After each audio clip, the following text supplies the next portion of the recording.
अभिवृद्धि करने वाले कुरुक्षेत्र में युद्ध की इच्छा से इकट्ठे हुए दुर्योधन आदि मेरे पुत्रों ने एवं युधिष्ठिर आदि पांडुपुत्रों ने क्या किया?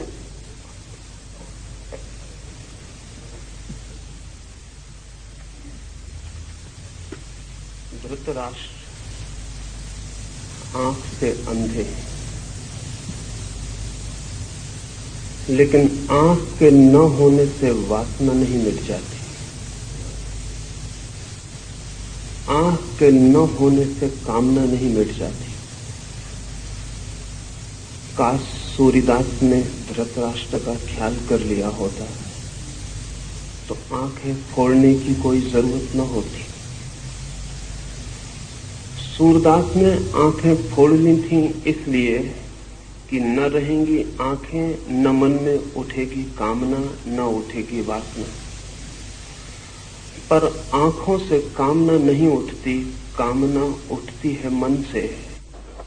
आंखें फोड़ भी डाली जाए तो भी वासना का कोई अंत नहीं। गीता की ये अद्भुत कथा एक अंधे आदमी की जिज्ञासा से शुरू होती है। असल में इस जगत में सारी कथाएं बंद हो जाएं अगर अंधा आदमी न हो। इस जीवन की सारी कथाएं अंधे आदमी की जिज्ञासा से शुरू होती हैं। अंधा आदमी भी देखना चाहता है उसे जो उसे दिखाई नहीं पड़ता है। बहरा भी सुनना चाहता है उसे जो उसे सुनाई नहीं पड़ता है। सारी इंद्रियां भी खो जाएं तो भी मन के भीतर छिपी हुई वृत्तियों का कोई विनाश नहीं होता है। तो पहली बात तो आपसे ये कहना चाहूंगा कि स्मरण रखें, धृतराष्ट्र अंधे हैं, लेकिन युद्ध के मैदान पर क्या हो रहा है, मीलों दूर बैठे उनका मन उसके लिए उत्सुक, जानने को पीड़ित, जानने को आतुर है। दूसरी बात ये भी स्मरण रखें कि अंधे धृतराष्ट्र के 100 पुत्र हैं, लेकिन अंधे व्यक्तित्व की संतति आंख वाली नहीं हो सकती है। भला ऊपर से आंखें दिखाई पड़ती हों। अंधे व्यक्ति से जो जन्म पाता है, और शायद अंधे व्यक्तियों से ही लोग जन्म पाते हैं, तो भला ऊपर की आंख हो, भीतर की आंख पानी कठिन है, ये दूसरी बात भी समझ लेनी जरूरी है। धृतराष्ट्र से जन्मे हुए 100 पुत्र सब तरह से अंधा व्यवहार कर रहे थे। आंखें उनके पास थीं, लेकिन भीतर की आंख नहीं थी। अंधे से अंधापन ही पैदा हो सकता है। फिर भी ये पिता क्या हुआ ये जानने को उत्सुक है। तीसरी बात ये भी ध्यान रख लेनी जरूरी है कि धृतराष्ट्र कहते हैं धर्म के उस कुरुक्षेत्र में युद्ध के लिए इकट्ठे हुए। जिस दिन धर्म के क्षेत्र में युद्ध के लिए इकट्ठा होना पड़े, उस दिन धर्म क्षेत्र बचता नहीं है। और जिस दिन धर्म के क्षेत्र में भी लड़ना पड़े, उस दिन धर्म के भी बचने की संभावना समाप्त हो जाती। रहा होगा वो धर्म क्षेत्र, था नहीं। रहा होगा कभी, पर आज तो वहां एक दूसरे को काटने को आतुर सब लोग इकट्ठे हुए थे। ये प्रारंभ भी अद्भुत है। ये इसलिए भी अद्भुत है कि अधर्म क्षेत्रों में क्या होता होगा उसका हिसाब लगाना मुश्किल है। धर्म क्षेत्र में क्या होता है वो धृतराष्ट्र संजय से पूछते हैं कि वहां युद्ध के लिए आतुर मेरे पुत्र और उनके विरोधियों ने क्या किया है, क्या कर रहे हैं, वो मैं जानना चाहता हूं। धर्म का क्षेत्र पृथ्वी पर शायद बन नहीं पाया अब तक, क्योंकि धर्म क्षेत्र बनेगा तो युद्ध की संभावना समाप्त हो जानी चाहिए।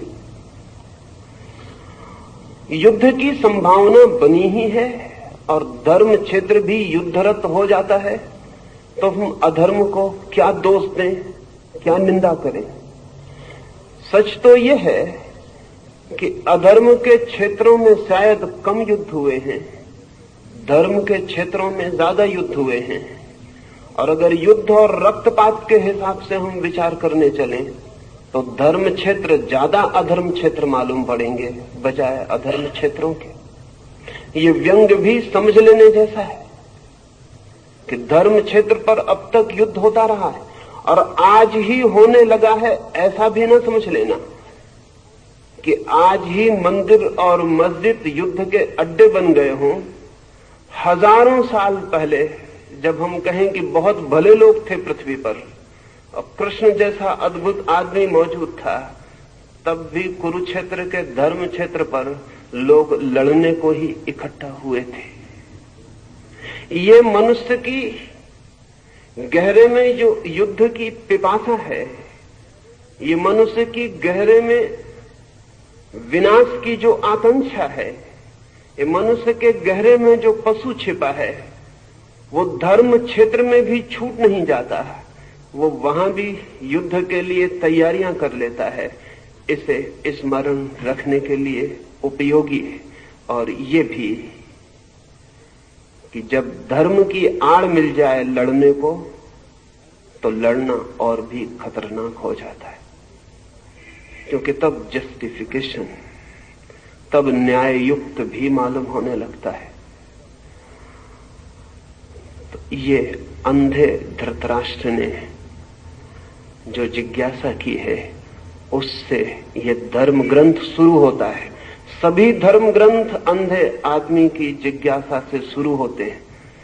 जिस दिन दुनिया में अंधे आदमी न होंगे, उस दिन धर्म ग्रंथ की कोई जरूरत भी नहीं रह जाती। वो अंधा ही जिज्ञासा कर रहा है।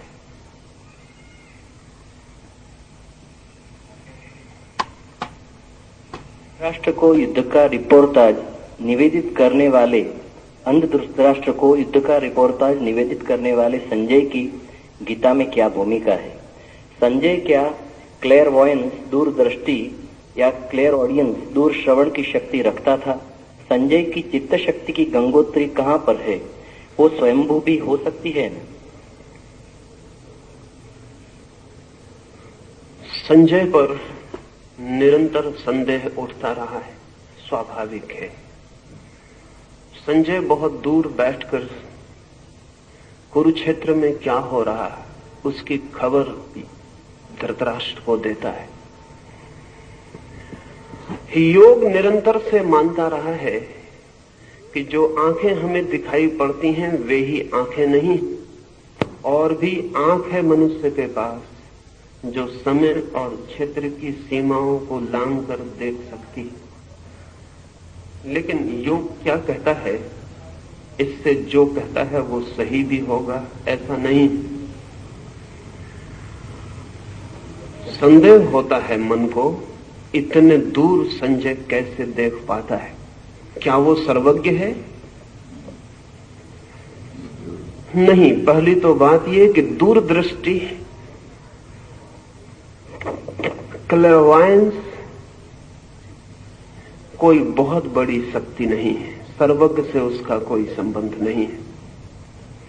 बड़ी छोटी शक्ति है और कोई भी व्यक्ति चाहे तो थोड़े ही श्रम से विकसित कर सकता है। और कभी तो ऐसा भी होता है कि प्रकृति की किसी भूल चूक से वो शक्ति किसी व्यक्ति को सहज भी विकसित हो जाती। एक व्यक्ति है अमेरिका में अभी मौजूद, नाम है टेड सीरियो। उसके संबंध में 2 बातें कहना पसंद करूंगा तो संजय को समझना आसान हो जाएगा, क्योंकि संजय बहुत दूर है समय में हमसे, और न मालूम किस दुर्भाग्य के क्षण में हमने अपने समस्त पुराने ग्रंथों को कपोल कल्पना समझना शुरू कर दिया है। इसलिए संजय को छोड़ें। अमेरिका में आज जिंदा आदमी है एक टेड सीरियो, जो कि कितने ही हजार मील की दूर पर कुछ भी देखने में समर्थ है। न केवल देखने में, बल्कि उसकी आंख उस चित्र को पकड़ने में भी समर्थ है। हम यहां बैठकर ये जो चर्चा कर रहे हैं, न्यूयॉर्क में बैठा हुआ टेड सीरियो अगर कहा जाए कि अहमदाबाद में इस मैदान पर क्या हो रहा है, तो वो 5 मिनट आंख बंद करके बैठा रहेगा, फिर आंख खोलेगा और उसकी आंख में आप सबकी बैठी हुई तस्वीर उसकी आंख में दूसरे देख सकते हैं, और उसकी आंख में जो तस्वीर बन रही उसका कैमरा फोटो भी ले सकता है। हजारों फोटोएं लिए गए हैं, हजारों चित्र लिए गए हैं, और टेड सीरियो की आंख कितनी ही दूरी पर किसी भी तरह के चित्र को पकड़ने में समर्थ है। न केवल देखने में बल्कि चित्र को पकड़ने में भी। टेड सीरियो की घटना ने 2 बातें साफ कर दी हैं। एक तो संजय कोई सर्वज्ञ नहीं है, क्योंकि टेड सीरियो बहुत साधारण आदमी है, कोई आत्मज्ञानी नहीं है। टेड सीरियो को आत्मा का कोई भी पता नहीं है। टेड सीरियो की जिंदगी में साधुता का कोई भी नाम नहीं है, लेकिन टेड सीरियो के पास एक शक्ति है, वो दूर देखने की विशेष है शक्ति। कुछ दिनों पहले स्कैंडिनेविया में एक व्यक्ति किसी दुर्घटना में जमीन पर गिर गया कार से, उसके सिर को चोट लग गई और अस्पताल में जब होश में आया तो बहुत मुश्किल में पड़ा। उसके कान में कोई जैसे गीत गा रहा हो ऐसा सुनाई पड़ने लगा। उसने समझा कि शायद मेरा दिमाग खराब तो नहीं हो गया, लेकिन 1 या 2 दिन के भीतर स्पष्ट सब साफ होने लगा। और तब तो ये भी साफ हुआ कि 10 मील के भीतर जो रेडियो स्टेशन था उसके कान ने उस रेडियो स्टेशन को पकड़ना शुरू कर दिया।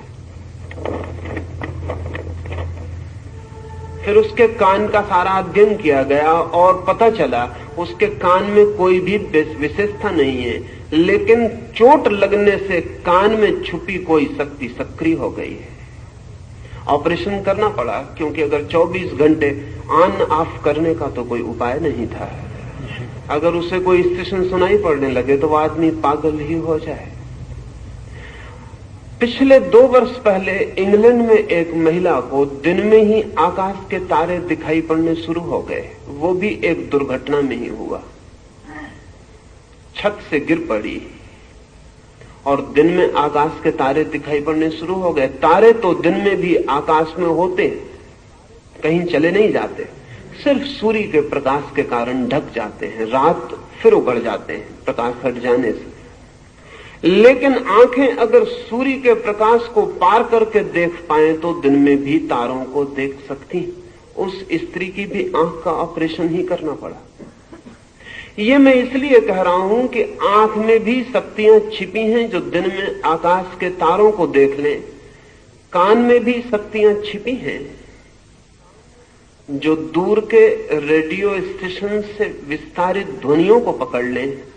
आंख में भी शक्तियां छिपी हैं जो समय और क्षेत्र की सीमाओं को पार करके देख लें, लेकिन अध्यात्म से इनका कोई बहुत संबंध नहीं है।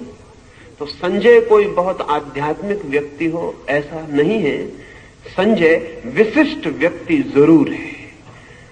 वो दूर युद्ध के मैदान पर जो हो रहा है उसे देख पा रहा है,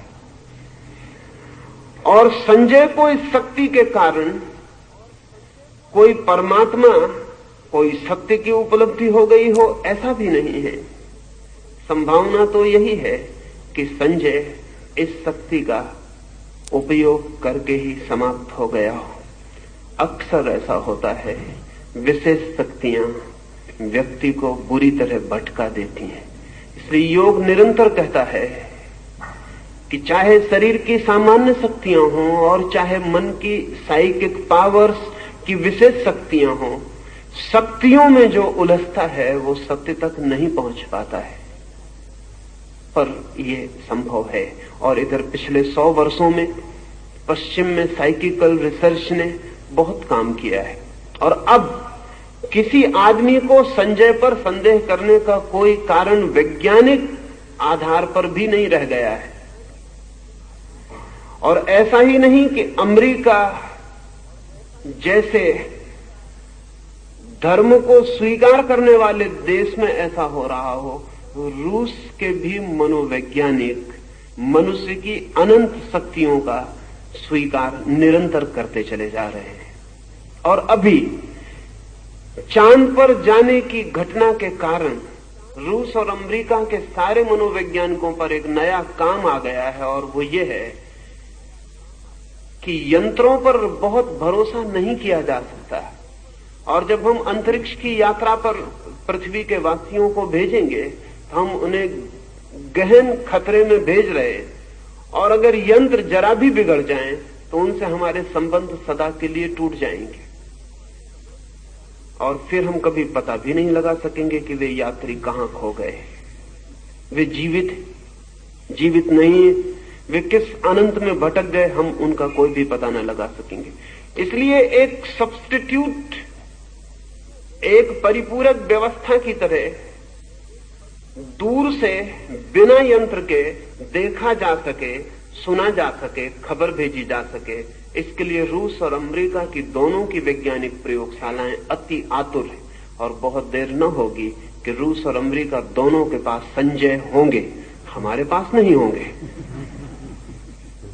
संजय कोई बहुत आध्यात्मिक व्यक्ति नहीं है, लेकिन संजय के पास एक विशेष शक्ति है जो हम सबके पास भी है और विकसित हो सकती।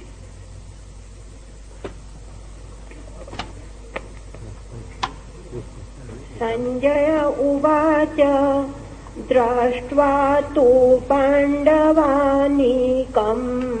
व्यूढं दुर्योधन तदा आचार्यम् उपसंगम्य राजा वचनमब्रवीत।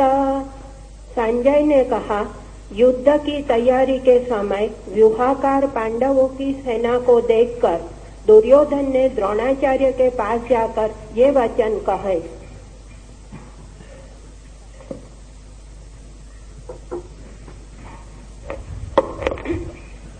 पश्यैतां पाण्डुपुत्राणाम् आचार्य महती चमुं व्यूढां द्रुपदपुत्रेण तव शिष्येण धीमता अत्र शूरा महेश्वासा भीमार्जुन समायुधि युयुधानो विराटश्च द्रुपदश्च महारथः।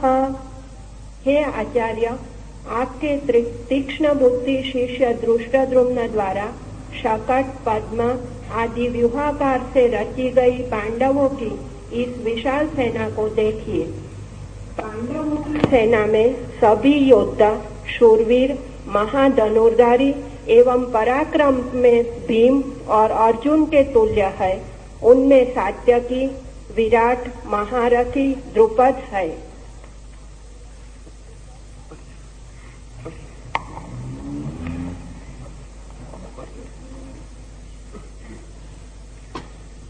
दृष्टकेतुश्चकितानः काशीराजश्च वीर्यवान् पुरुजित् कुन्तिभोजश्च शैव्यश्च नरपुंगवः। बलवान दृष्टकेतु, चेकितान और काशीराज तथा नरश्रेष्ठ पुरुजित, कुंतीभोज और शैव्य। युधामन्युश्च विक्रांत उत्तमौजाश्च वीर्यवान् सौभद्रो द्रौपदेयाश्च सर्व एव महारथः। अस्माकं तु विशिष्टाये तान्निबोध द्विजोत्तम नायका मम सैन्यस्यं संज्ञार्थं तान् ब्रवीमि ते। पराक्रमशाली युधामन्यु, उत्तमोजा, वीर्यवान सुभद्रा का पुत्र अभिमन्यु और प्रतिबिंध्य आदि द्रौपदी के पुत्र, ये सभी महारथी हैं। हे आचार्यवर, हम लोगों के मध्य में बल, पौरुष, पराक्रम आदि से उत्कृष्ट जो मेरी सेना के नायक है, उन्हें आपके परिज्ञान के लिए मैं आपसे कहता हूँ।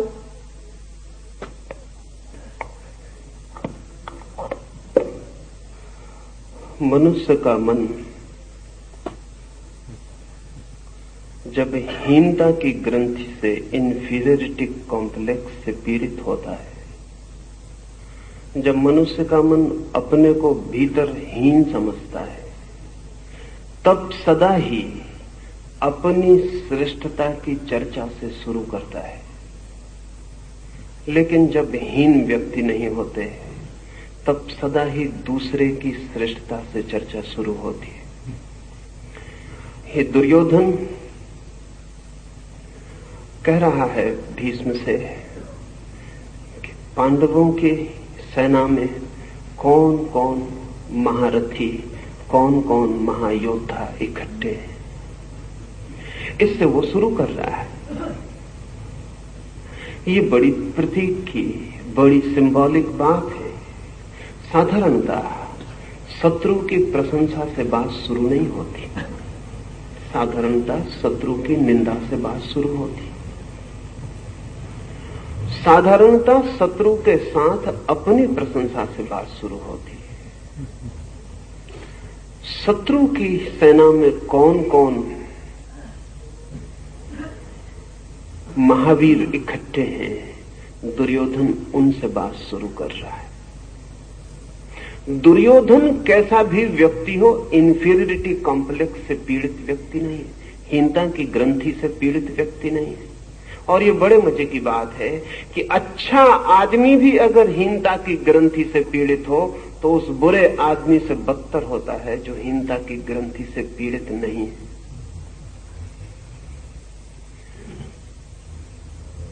दूसरे की प्रशंसा से केवल वही शुरू कर सकता है जो अपने प्रति बिल्कुल आश्वस्त है।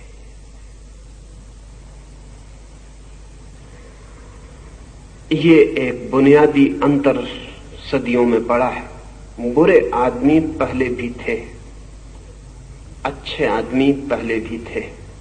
ऐसा नहीं है कि आज बुरे आदमी बढ़ गए हैं और अच्छे आदमी कम हो गए हैं। आज भी बुरे आदमी उतने ही हैं, अच्छे आदमी उतने ही हैं। अंतर क्या पड़ा है?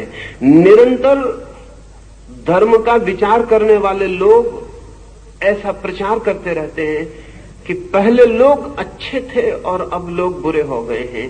ऐसी उनकी धारणा मेरे ख्याल में बुनियादी रूप से गलत है। बुरे आदमी सदा थे, अच्छे आदमी सदा थे। अंतर इतना ऊपरी नहीं है, अंतर बहुत भीतरी पड़ा है। बुरा आदमी भी पहले हीनता की ग्रंथि से पीड़ित नहीं था, आज अच्छा आदमी भी हीनता की ग्रंथि से पीड़ित है। ये गहरे में अंतर पड़ा है। आज अच्छे से अच्छा आदमी भी बाहर से ही अच्छा है, भीतर स्वयं भी आश्वस्त नहीं। और ध्यान रहे, जिस आदमी का आश्वासन स्वयं पर नहीं है, उसकी अच्छाई टिकने वाली अच्छाई नहीं हो सकती है। बस स्किन डीप होगी, चमड़ी के बराबर गहरी होगी, जरा सा खरोंच दो और उसकी बुराई बाहर आ जाएगी। और जो बुरा आदमी अपनी बुराई के होते हुए भी आश्वस्त है, उसकी बुराई भी किसी दिन बदली जा सकती है, क्योंकि एक बहुत गहरी अच्छाई बुनियाद में खड़ी है, वो स्वयं का आश्वासन है। इस बात को मैं महत्वपूर्ण मानता हूं कि दुर्योधन जैसा बुरा आदमी एक बहुत ही शुभ ढंग से चर्चा को शुरू कर रहा है। वो विरोधी के गुणों का पहले उल्लेख कर रहा है, फिर पीछे अपनी सेना के महारथियों का उल्लेख करता है।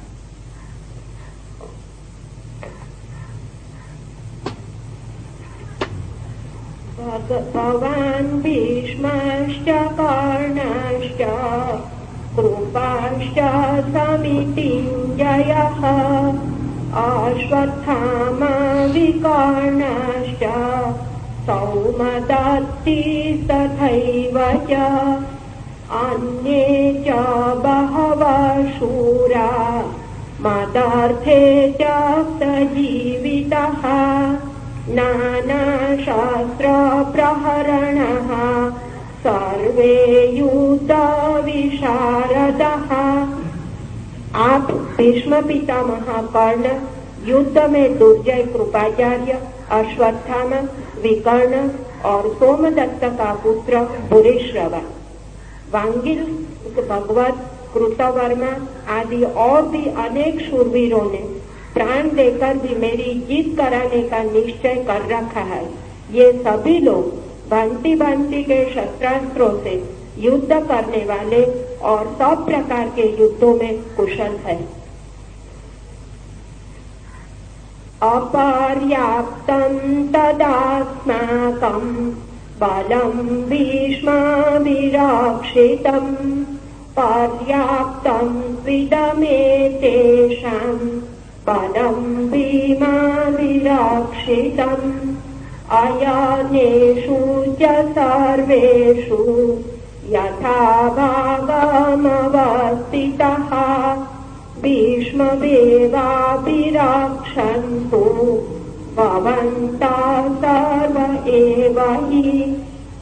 यद्यपि हमारी सेना युद्ध के लिए पर्याप्त नहीं है, फिर भी उसके रक्षक भीष्म पितामह है, अतएव वह विजय के लिए पर्याप्त ही है।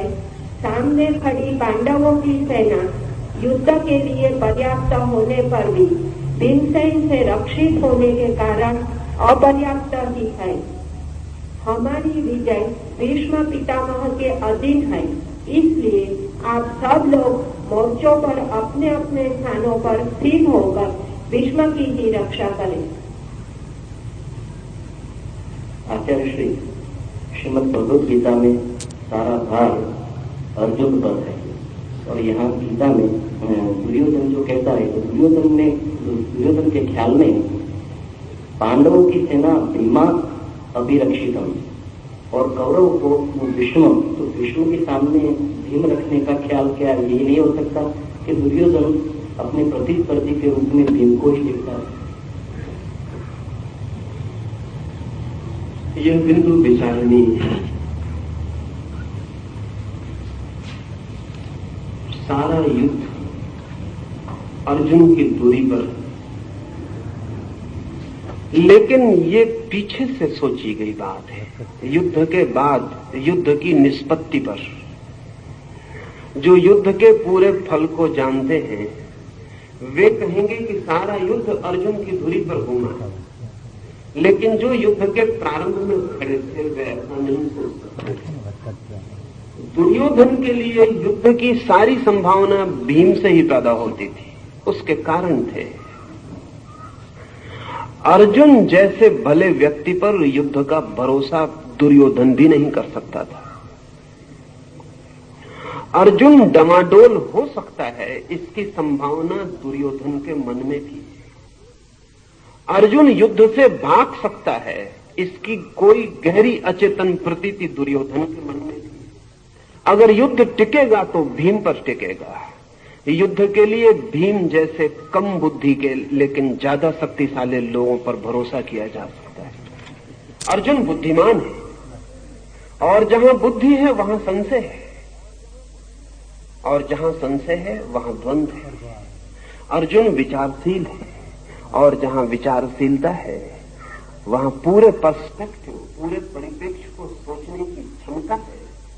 वहां युद्ध जैसी भयंकर स्थिति में आंख बंद करके उतरना कठिन।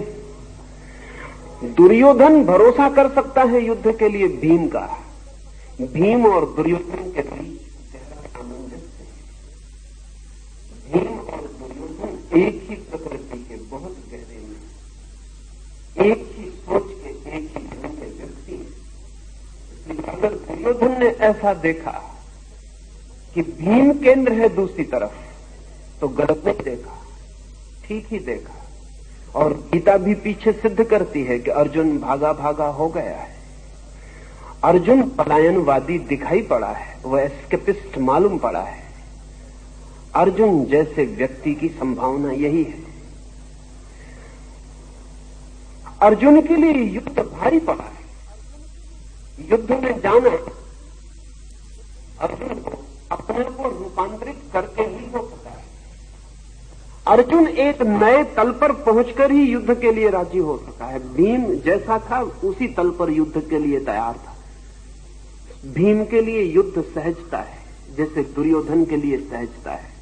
इसलिए दुर्योधन भीम को केंद्र में देखता है तो आकस्मिक नहीं है, लेकिन ये युद्ध के प्रारंभ की बात है।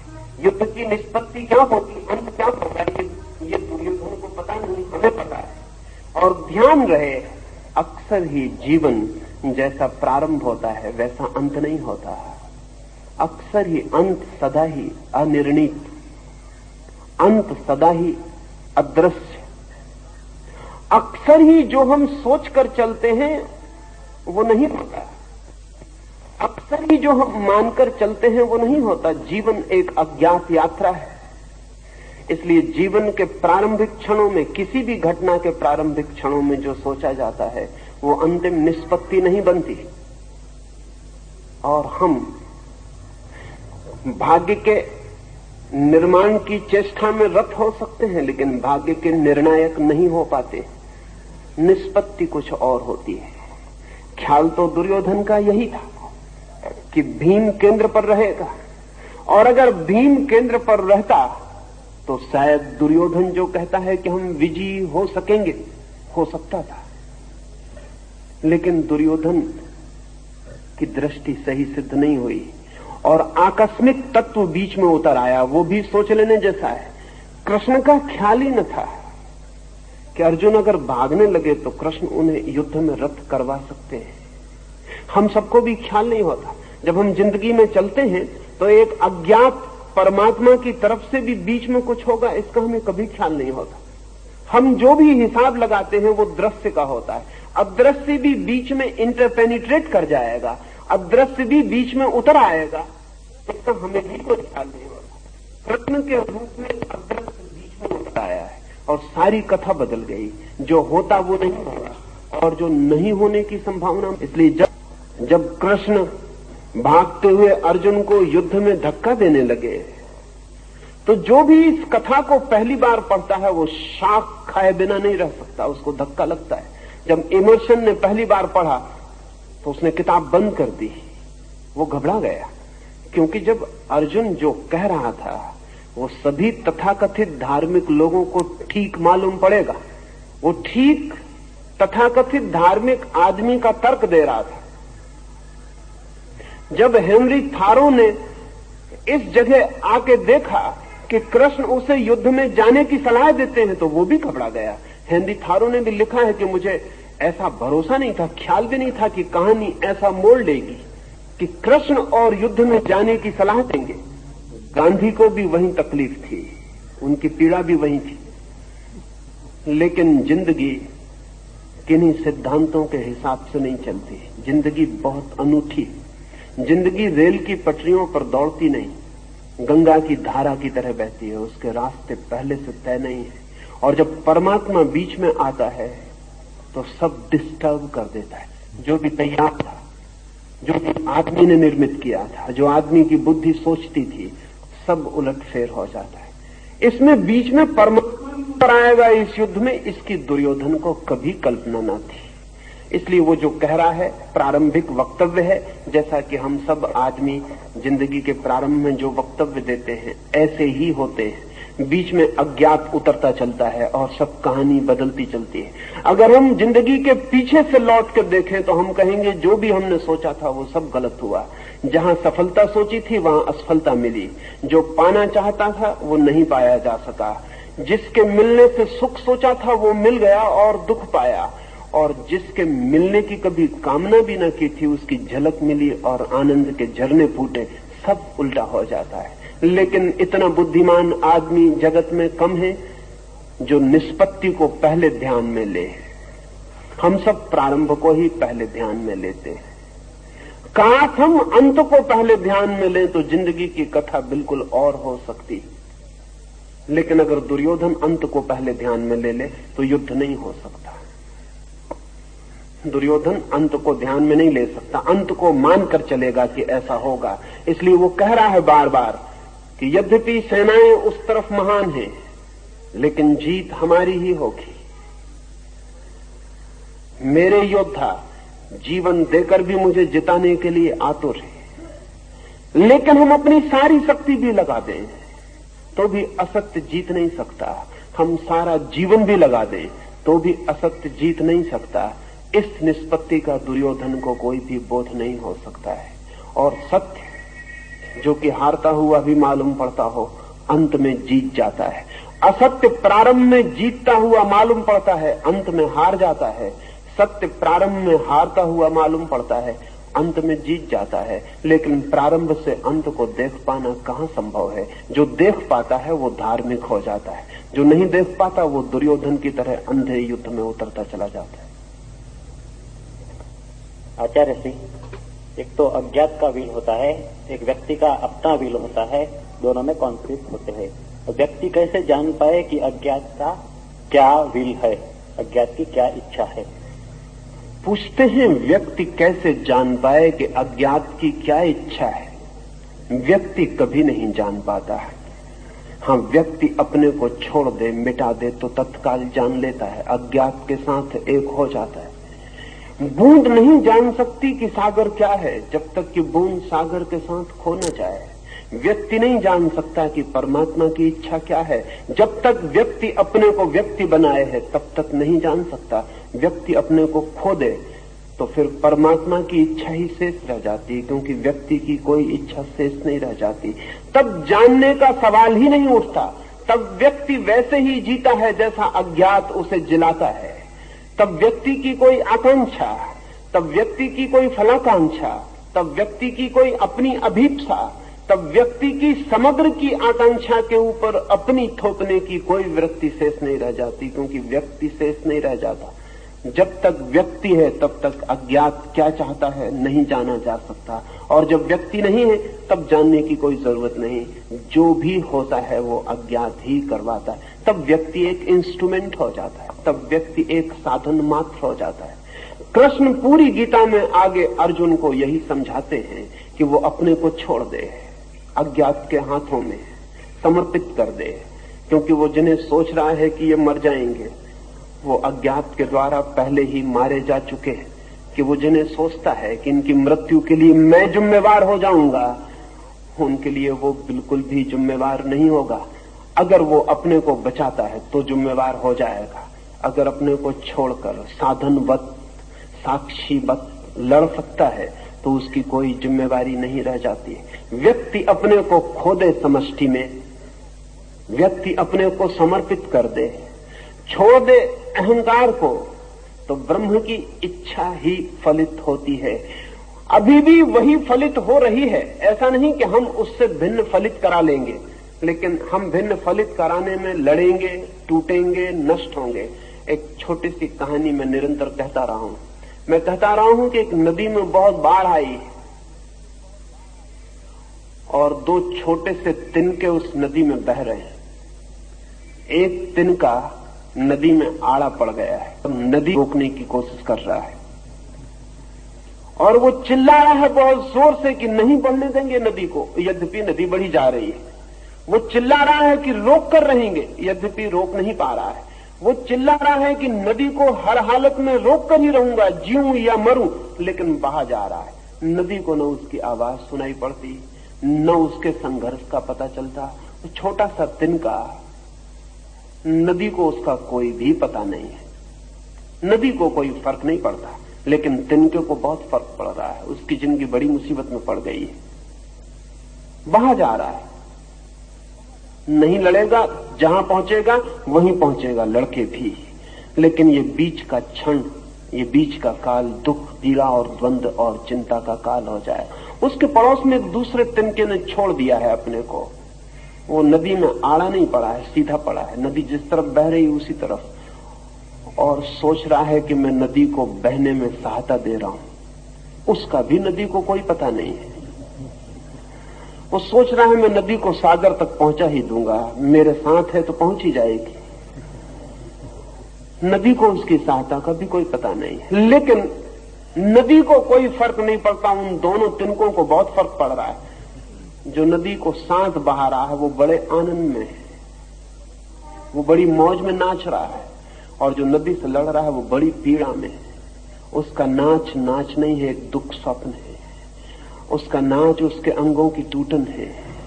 वो तकलीफ में पड़ा है, हार रहा है, और जो नदी को बहा रहा है वो जीत रहा है।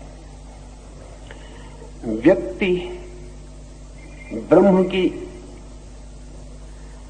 इच्छा के अतिरिक्त कुछ कभी कर नहीं पाता है, लेकिन लड़ सकता है, इतनी स्वतंत्रता है। और लड़के अपने को चिंतित कर सकता है, इतनी स्वतंत्रता है। शास्त्र का एक वचन है जो बड़ा कीमती है। वचन है, humanity is condemned to be free. आदमी स्वतंत्र होने के लिए मजबूर है, विवश है, कंडेम्ड, निंदित है स्वतंत्र होने के लिए। लेकिन आदमी अपनी स्वतंत्रता के दो उपयोग कर सकता है। अपनी स्वतंत्रता को वो ब्रह्म की इच्छा से संघर्ष बना सकता है, और तब उसका जीवन दुख, पीड़ा, एंग्विश, संताप का जीवन होगा, और अंततः पराजय फल होगी। और कोई व्यक्ति अपनी स्वतंत्रता को ब्रह्म के प्रति समर्पण बना सकता है, तब जीवन आनंद का, ब्लिस का, नृत्य का, गीत का जीवन होगा। और अंत में विजय के अतिरिक्त और कोई उपाय नहीं। वो जो तिनका सोच रहा है कि नदी को साथ दे रहा हूं, वो विजयी ही होने वाला है, उसकी हार का कोई उपाय नहीं है। और जो नदी को रोक रहा है वो हारने ही वाला है, उसकी जीत का कोई उपाय नहीं है। ब्रह्म की इच्छा को नहीं जाना जा सकता है, लेकिन ब्रह्म के साथ एक हुआ जा सकता है, और तब अपनी इच्छा खो जाती है, उसकी इच्छा ही शेष रह जाती है।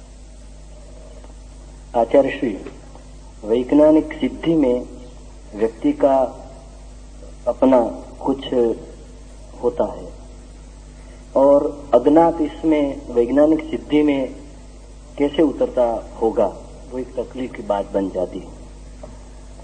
ऐसा साधारण लगता है कि वैज्ञानिक खोज में व्यक्ति की अपनी इच्छा काम करती है।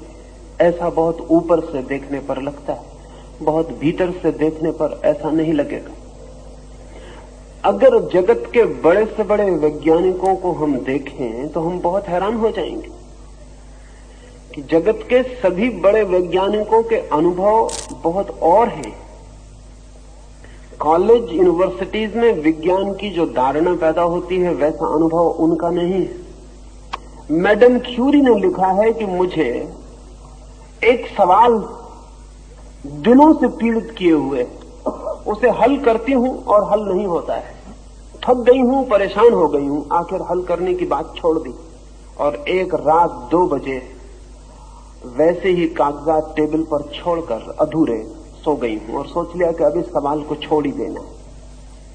थक गया व्यक्ति, लेकिन सुबह उठ के देखा है कि आधा सवाल जहां छोड़ा था वो सुबह पूरा हो गया। कमरे में तो कोई आया नहीं, द्वार बंद थे, और कमरे में भी कोई आके उसको हल कर सकता था जिसको मैडम क्यूरी हल नहीं कर सकती थी, इसकी भी संभावना नहीं। नोबेल प्राइज विनर थी वो महिला। घर में नौकर चाकर ही थे, उनसे तो कोई आशा नहीं है। वो तो और बड़ा मिरेकल होगा कि घर में नौकर चाकर आके हल कर दें, लेकिन हल तो हो गया, और आधा ही छोड़ा था और आधा पूरा है। तब बड़ी मुश्किल में पड़ गई। सब द्वार दरवाजे देखे, कोई परमात्मा उतर आए, इसकी भी आस्था उसे नहीं हो सकती। कोई परमात्मा ऐसे ऊपर से उतर भी नहीं आया था। लेकिन गौर से देखा तो पाया कि बाकी अक्षर भी उसके ही हैं। तब उसे ख्याल आना शुरू हुआ कि रात वो नींद सपने में उठी। सपने का उसे याद आ गया कि वो सपने में उठी है, उसने सपना देखा कि वो सवाल हल कर रही। वो नींद उठी है रात में और उसने सवाल हल किया है। फिर तो ये उसकी व्यवस्थित विधि हो गई कि जब कोई सवाल हल ना हो तब वो उसे तकिए के नीचे दबा के सो जाए, रात उठ के कर ले।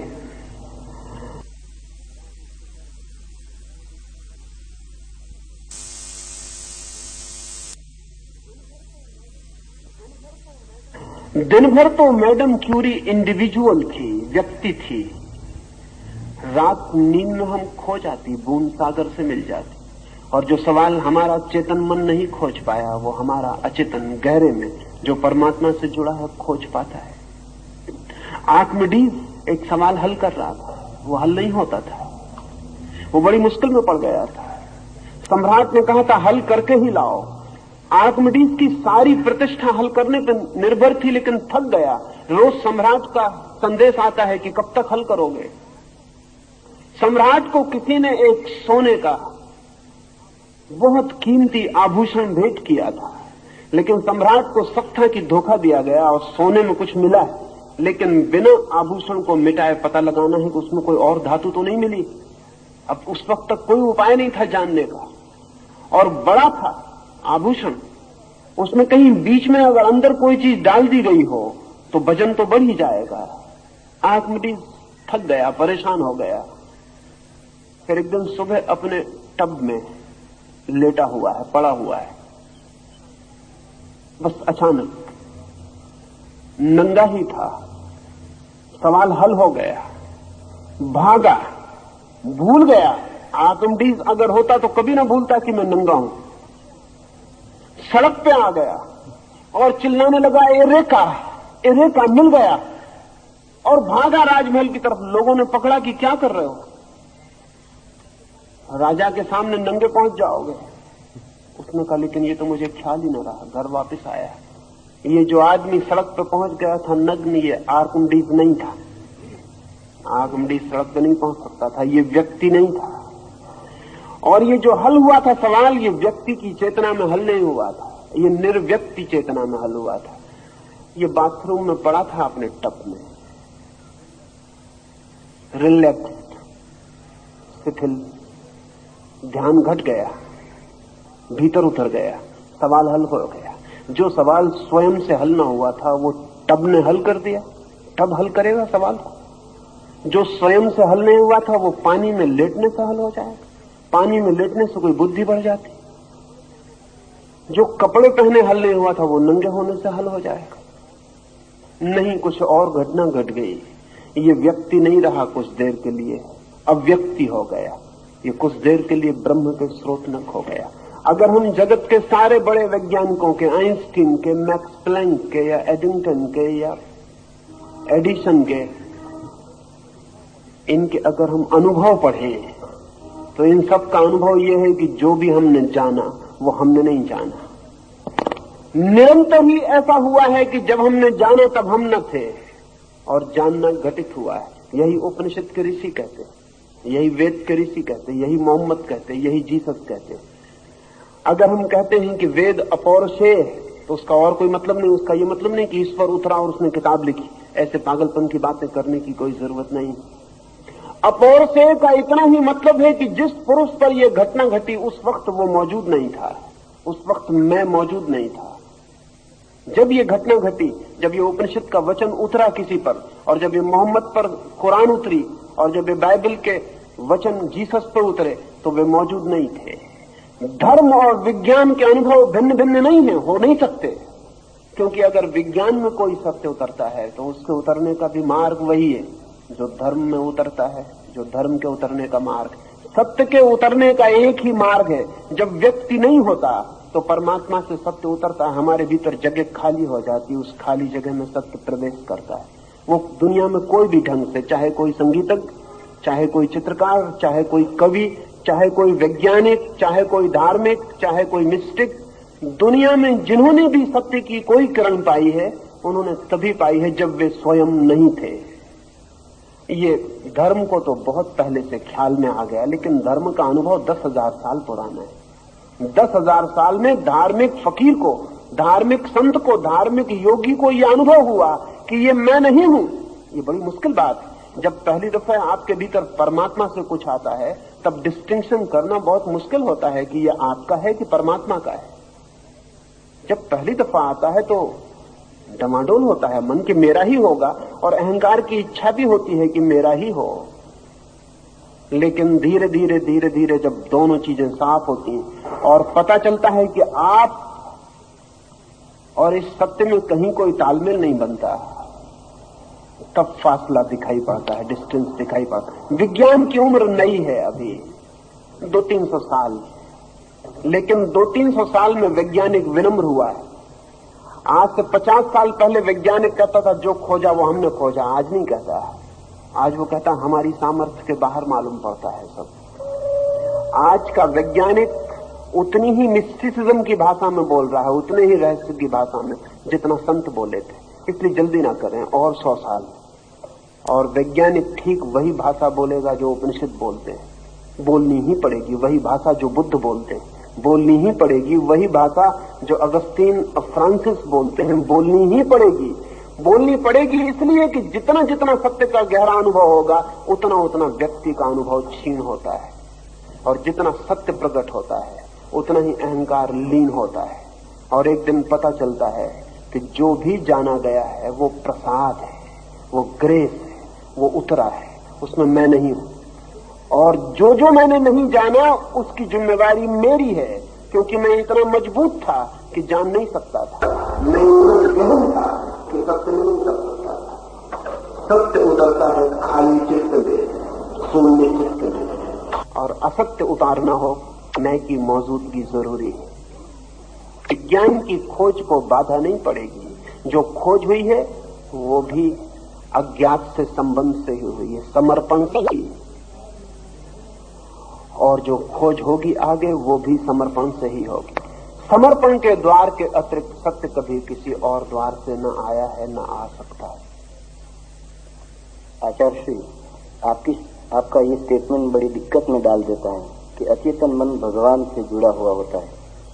ये तो यूंग ने पीछे से बताया मिथोलॉजी का कलेक्टिव अनकॉन्शियस के संबंध जोड़कर, मगर फ्रॉइड कहता है कि वो शैतान से भी जुड़ा होता है, तो वो तकलीफ पड़ जाती है। फ्राइड का ऐसा जरूर ख्याल है कि वो जो अचेतन मन है हमारा, वो भगवान से ही नहीं शैतान से भी जुड़ा होता है। असल में भगवान और शैतान हमारे शब्द हैं। जब किसी चीज को हम पसंद नहीं करते तो हम कहते हैं शैतान से जुड़ा है, और किसी चीज को जब हम पसंद करते हैं तो हम कहते हैं भगवान से जुड़ा है। लेकिन मैं इतना ही कह रहा हूं कि अज्ञात से जुड़ा है, और अज्ञात मेरे लिए भगवान है, और भगवान में मेरे लिए शैतान समाविष्ट है, उससे अलग नहीं है। असल में जो हमें पसंद नहीं है मन होता है कि वो शैतान ने किया होगा, जो हमें पसंद होता है कि वो भगवान ने किया होगा। ऐसा हमने सोच रखा है कि हम केंद्र पर हैं जीवन के, और जो हमारे पसंद पड़ता है वो भगवान का किया हुआ है, भगवान हमारी सेवा कर रहा है। जो पसंद नहीं पड़ता वो शैतान का किया हुआ है, शैतान हमारी दुश्मनी कर रहा है। ये मनुष्य का अहंकार है जिसने शैतान और भगवान को भी अपनी सेवा में लगा रखा है। भगवान के अतिरिक्त कुछ है ही नहीं। जिसे हम शैतान कहते हैं वो सिर्फ हमारी अस्वीकृति है, जिसे हम बुरा कहते हैं वो सिर्फ हमारी अस्वीकृति है। और अगर हम बुरे में भी गहरे देख पाएं तो फौरन हम पाएंगे कि बुरे में भला छिपा होता है। दुख में भी गहरे देख पाएं तो पाएंगे कि सुख छिपा होता है। अभिशाप में भी गहरे देख पाएं तो पाएंगे कि वरदान छिपा होता है। असल में बुरा और भला एक ही सिक्के के दो पहलू। शैतान के खिलाफ जो भगवान है उसे मैं अज्ञात नहीं कह रहा, मैं अज्ञात उसे कह रहा हूं जो हम सबके जीवन की भूमि, जो अस्तित्व का आधार है। उस अस्तित्व के आधार से ही रावण भी निकलता है, उस अस्तित्व के आधार से ही राम भी निकलते हैं। उस अस्तित्व से अंधकार भी निकलता है, उस अस्तित्व से प्रकाश भी निकलता है। हमें अंधकार में डर लगता है तो मन होता है अंधकार शैतान पैदा करता होगा। हमें रोशनी अच्छी लगती है तो मन होता है कि भगवान पैदा करता होगा, लेकिन अंधकार में कुछ भी बुरा नहीं, रोशनी में कुछ भी भला नहीं।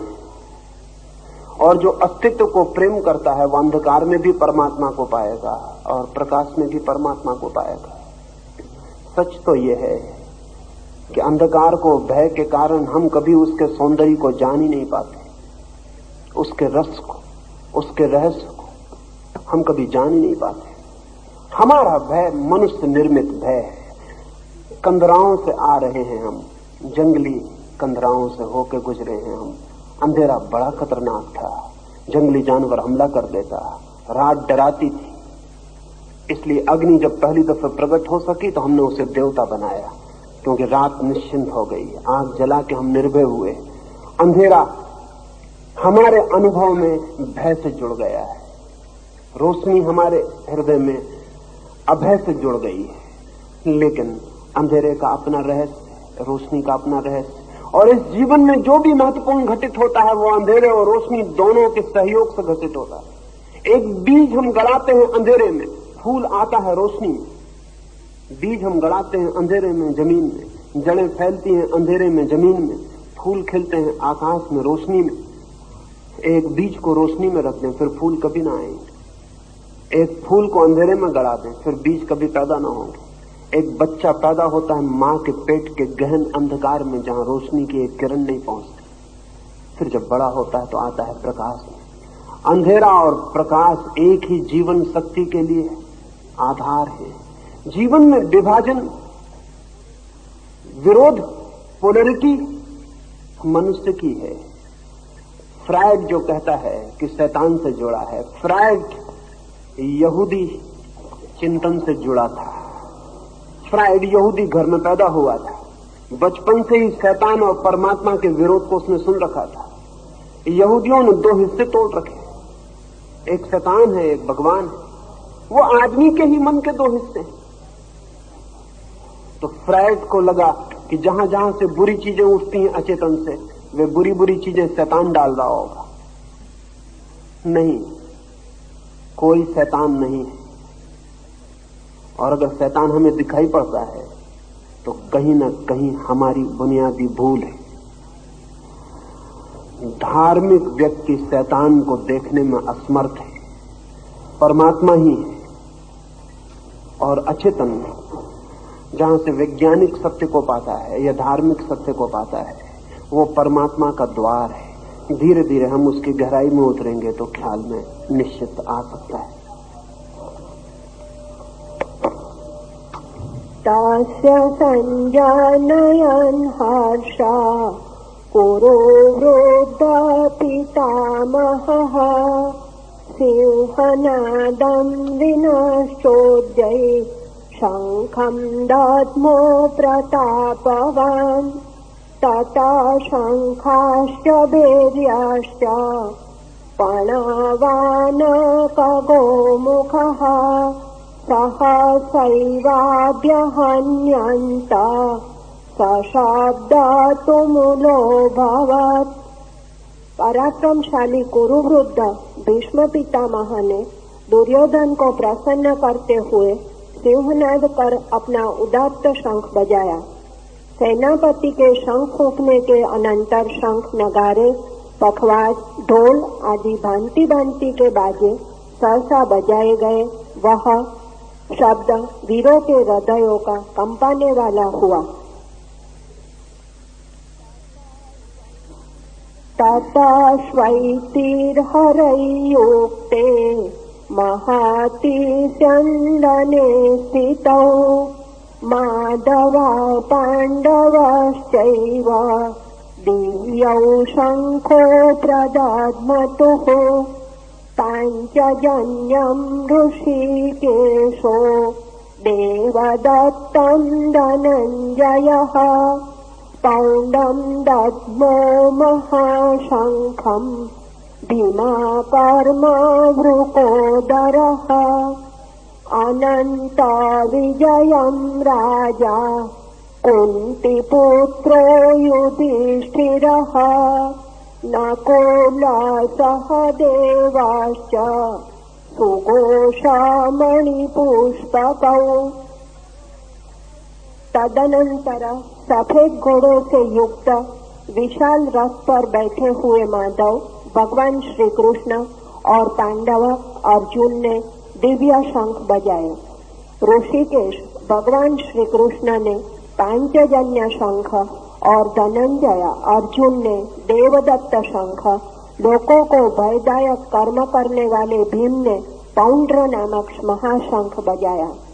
कुंती पुत्र राजा युधिष्ठिर ने अनंत विजय नामक का शंख, नकुल और सहदेव ने सुघोष और मणिपुष्पक नाम के शंख बजाए। भीष्म के गगनभेदी शंखनाद के प्रतिशब्द में कृष्ण शंखनाद करते हैं, तो क्या उनका शंख ध्वनि एक्शन के बजाय रिएक्शन प्रत्याघाती कहा जा सकता है? भगवद गीता के प्रथम इस अध्याय में कृष्ण का पांचजन्य शंख या अर्जुन का देवदत्त का बजाना ये उद्घोषणा के बजाय कोई और तात्पर्य रखता है?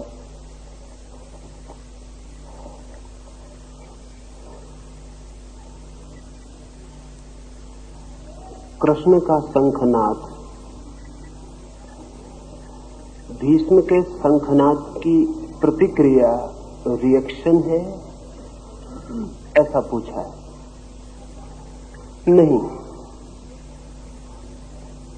सिर्फ रिस्पांस है, प्रतिसंवेदन है।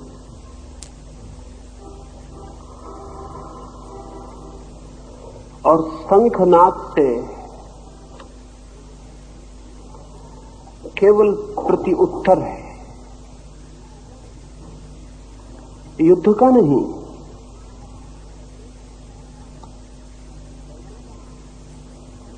लड़ने का नहीं।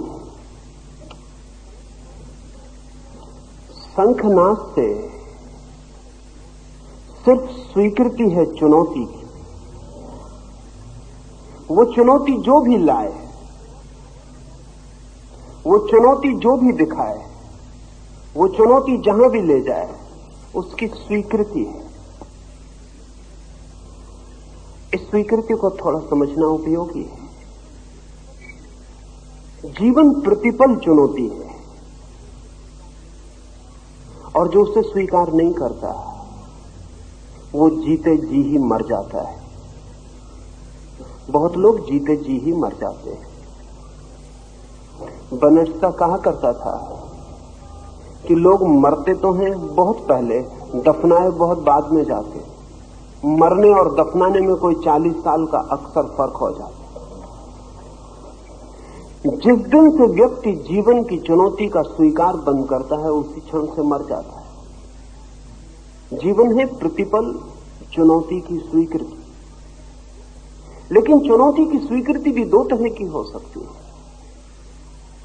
चुनौती की स्वीकृति भी क्रोधजन्य हो सकती है और तब प्रतिक्रिया हो जाती है, रिएक्शन हो जाती है।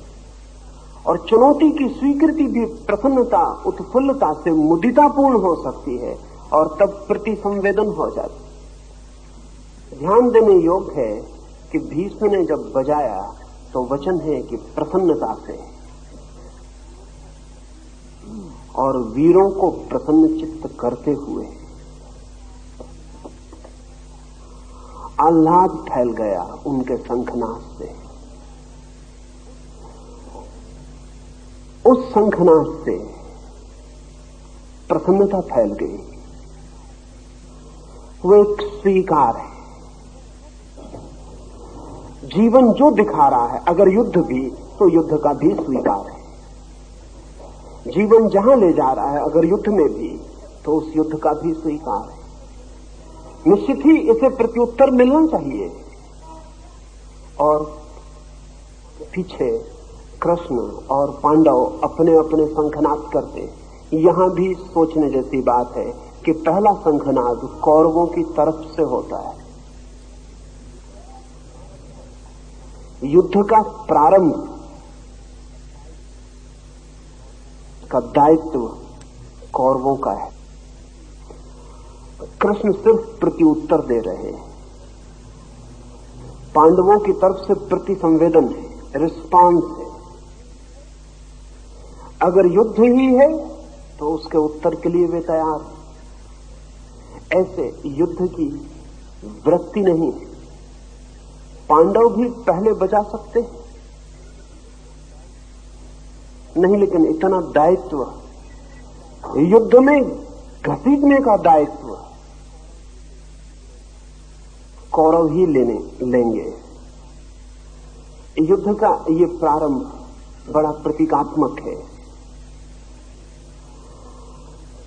इसमें एक बात और ध्यान देने जैसी है कि कृष्ण शुरू करते हैं।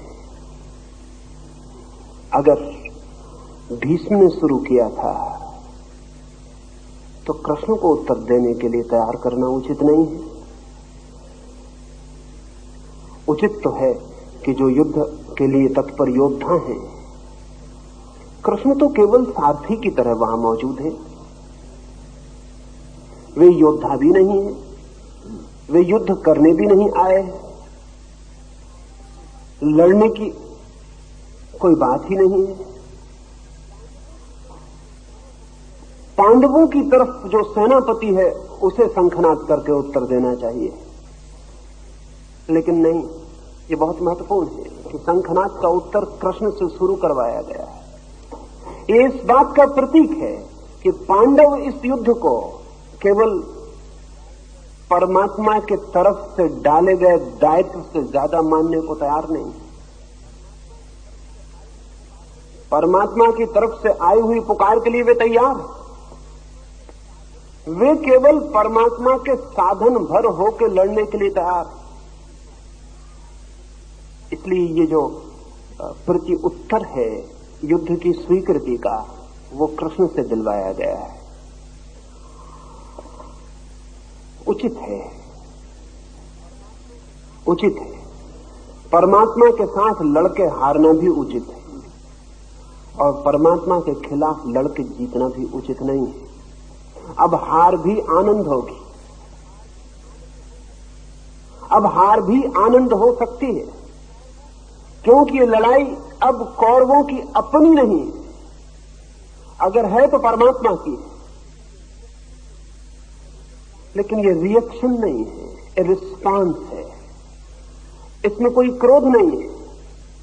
अगर भीम इसको बजाता तो रिएक्शन हो सकता था। अगर भीम इसका उत्तर देता तो वो क्रोध नहीं दिया गया होता। अगर कृष्ण की तरफ से ये उत्तर आया है तो ये बड़ी आनंद की स्वीकृति है कि ठीक है, अगर जीवन वहां ले आया है जहां युद्ध ही फलित हो, तो हम परमात्मा के हाथों में अपने को छोड़ते हैं।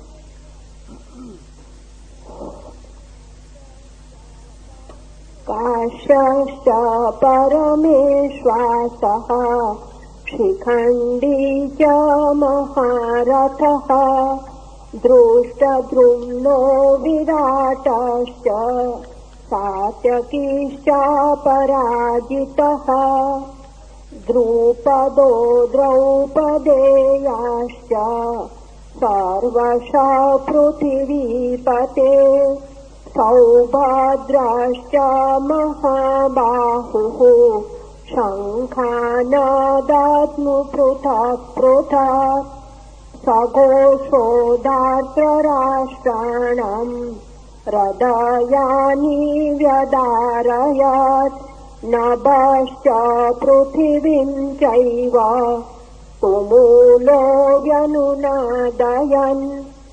महदनुदानी काशीपति, महारथी शिखंडी, दृष्टद्युम्न, विराट, अपराजित सलग का पुत्र सात्यकी, हे पृथ्वीपते, द्रुपद, द्रौपदी के पुत्र, महाबाहु सुभद्रा पुत्र अभिमन्यु, उक्त सभी योद्धाओं ने अलग अलग शंख बजाए।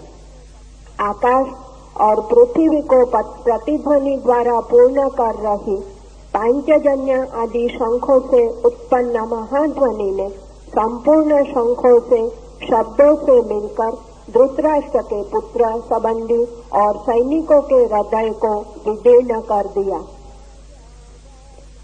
अथ व्यवस्थितान् दृष्ट्वा धार्तराष्ट्रान् कपिध्वजः प्रवृत्ते शस्त्रसम्पाते धनुरुद्यम्य पाण्डवः ऋषिकेशं तदा वाक्यम् इदमहमहि अर्वाच सेनयोरुभयोर्मध्ये रथं स्थापयमेच्युत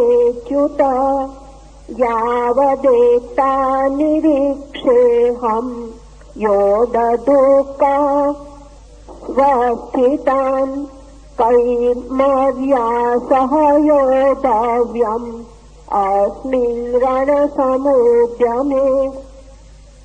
राजन, शस्त्रास्त्र चलने के समय युद्ध के लिए इकट्ठे हुए धृतराष्ट्र के पक्ष के सैनिकों को देखकर अर्जुन ने स्वयं भी धनुष उठाकर भगवान से यह वाक्य कहा। अर्जुन ने कहा, हे भगवान, जहाँ पर से मैं इस संग्राम में किनके साथ मुझ युद्ध करना चाहिए यह जानने के लिए युद्ध की इच्छा वाले अतएव युद्ध के लिए तत्पर इन सब योद्धाओं के निरीक्षण करो। वहाँ पर ले जाकर दोनों सेनाओं के बीच में मेरा रथ खड़ा कीजिए।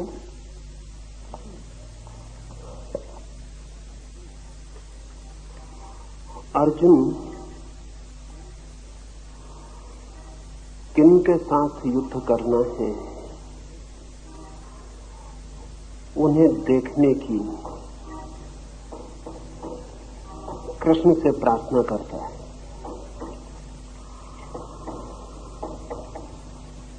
इसमें 2-3 बातें आज की सुबह के लिए आखिरी समझ लेनी उचित है, फिर हम सांझ बात करेंगे। एक तो अर्जुन का ये कहना कि किन के साथ मुझे युद्ध करना है, उन्हें मैं देखूं ऐसी जगह मुझे ले चल के खड़ा करते हैं, एक बात की सूचक है कि युद्ध अर्जुन के लिए ऊपर से आया हुआ दायित्व है, भीतर से आई हुई पुकार नहीं।